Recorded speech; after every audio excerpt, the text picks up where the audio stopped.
aso sa kabukiran man o sa kadagatan.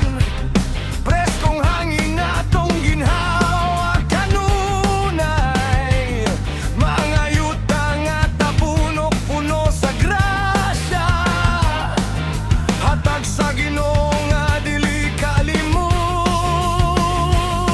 Ang matag tao na ning kamot nga sincero, aron pamilya mahatagan og maayo nga kinabuhi.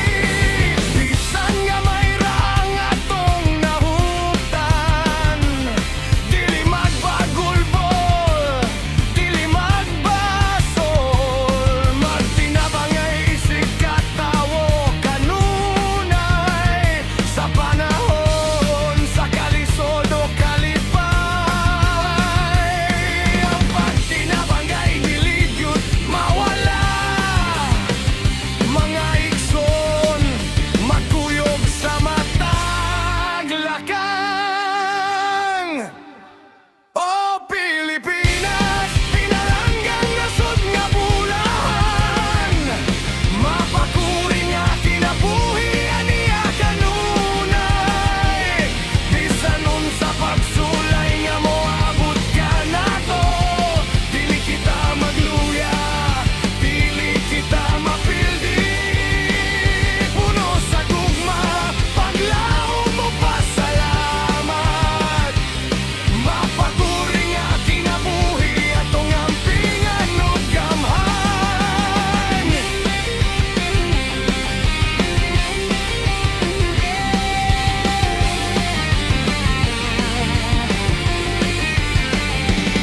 Sa uman nagbunga ang kakugiog-kugihan, sa kadagatan dagat puno sa bahandi.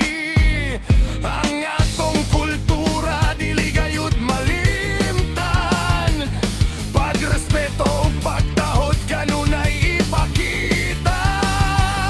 Bisan na sa mudangat, bisan na sa moadto, ang kalipay dinhi dili gyud mawala. Ang matag gabi puno sa pahulay,